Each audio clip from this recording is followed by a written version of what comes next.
Hello dear students, welcome back to the NCERT science class of 10th standard. Dear students, we are studying the second topic, acid, base and salts, in which we have already studied about the acids, bases and next we have started to study the salts, in which already we have studied the 4 salts. Next, today we are going to study the 5th salt, that is baking soda. That is, its chemical formula of baking soda is NaHCO3. That is, common name of baking soda is sodium hydrogen carbonate. Sodium hydrogen carbonate. Common name of baking soda is sodium hydrogen carbonate. Next, dear students, today we are going to study, that is about the preparation of sodium hydrogen carbonate. How the sodium hydrogen carbonate is preparing.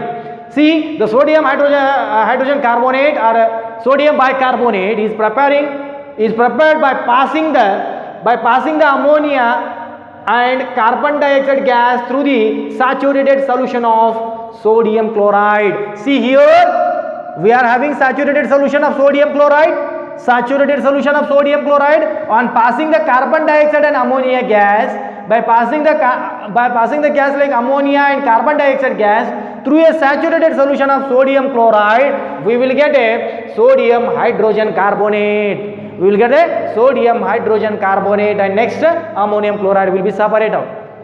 Isn't it? Here we have to write in examination him as how would you prepare the sodium hydrogen carbonate. Sodium hydrogen carbonate is prepared. Sodium hydrogen carbonate is prepared by passing the carbon dioxide and ammonia gas through the saturated solution of sodium chloride. We will get a sodium hydrogen carbonate. Next, dear students, uses of sodium hydrogen carbonate or sodium bicarbonate. In which field we are using the sodium hydrogen carbonate? Now we are going to learn here. Say, number of uses are there. First, dear students, sodium hydrogen carbonate is using as a baking soda or baking powder.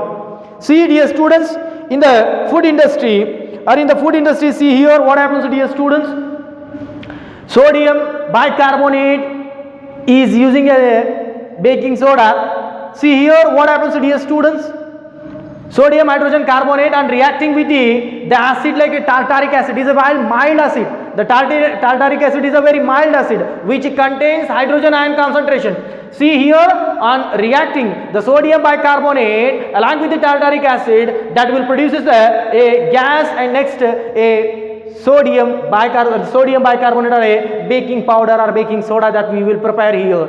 Sodium hydrogen carbonate and reacting with the mild acid, that is a tartaric acid, it will produce a baking powder, that is along with that carbon dioxide gas will be liberated. See here, dear students, you might have saw that cake and breads are spongy in nature.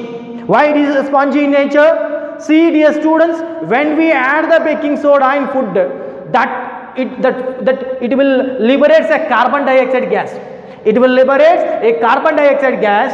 That carbon dioxide gas forms the bubble-like structures in the dough. That's why it forms a dough or the bubbles. Then it becomes a spongy when carbon dioxide gas is released out. Next, dear students, the next used as an antacid.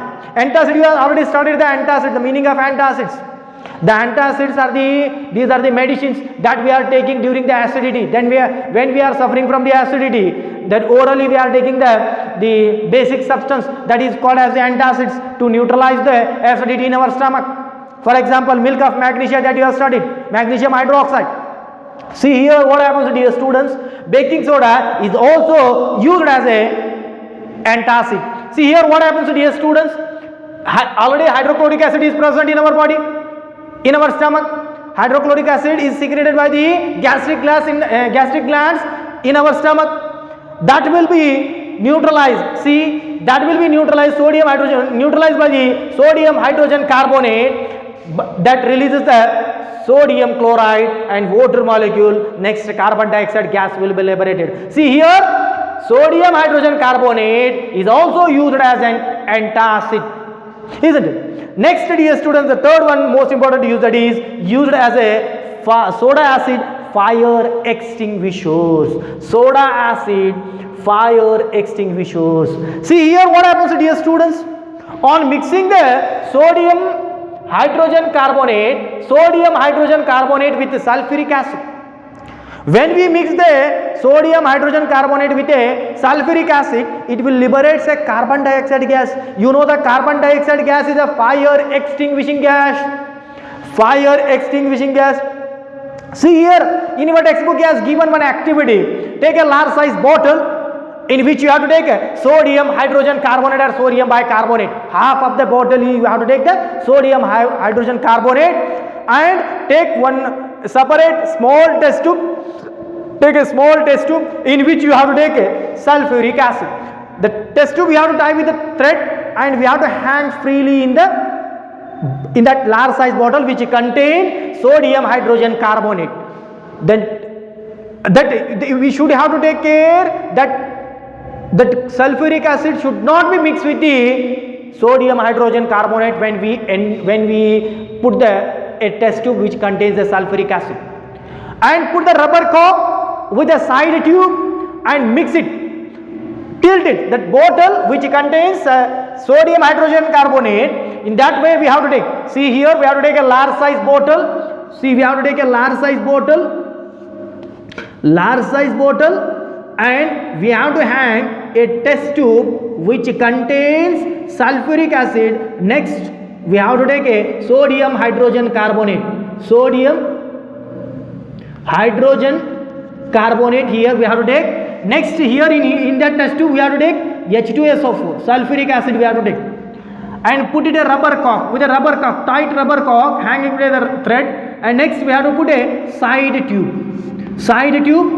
See here what happens, dear students, when you tilt the bottle, the whole sulfuric acid will get mixed with the sodium hydrogen carbonate. Whatever the sulfuric acid is present in that small test tube, that will get mixed with the sodium hydrogen carbonate and produces the carbon dioxide gas.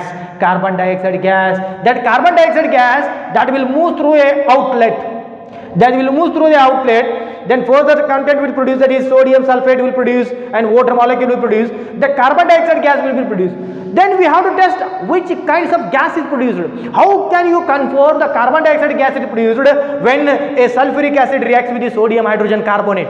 See here what happens, dear students, we have to bring a burning candle.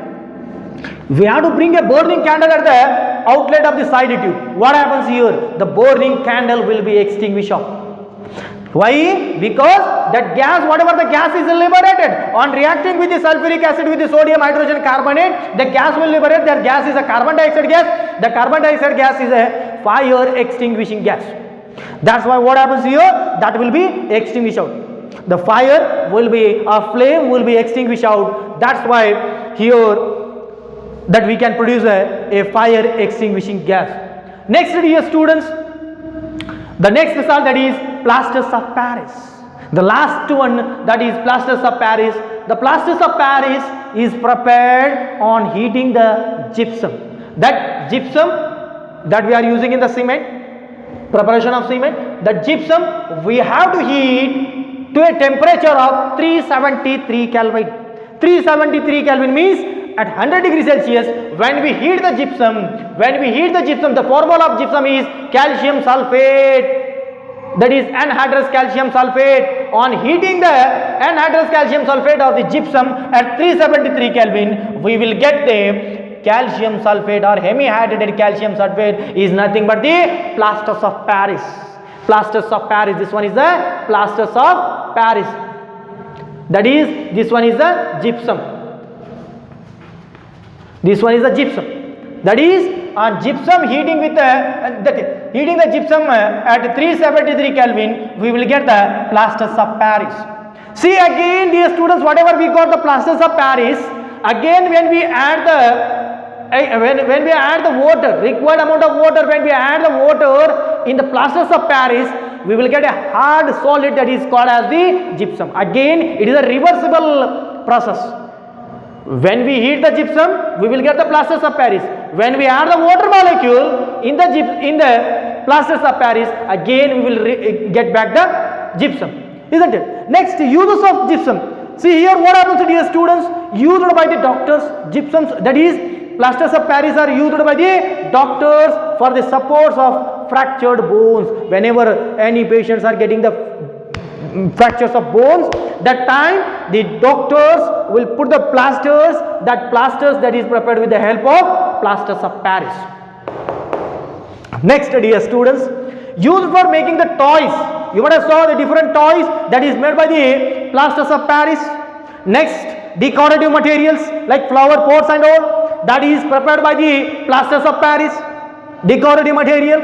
Next, after this one, dear students, that plasters of Paris is using in the airtight bottles to tight the airtight, that we are using the plasters of Paris. Next, dear students, the important concept, that is hydrated salt.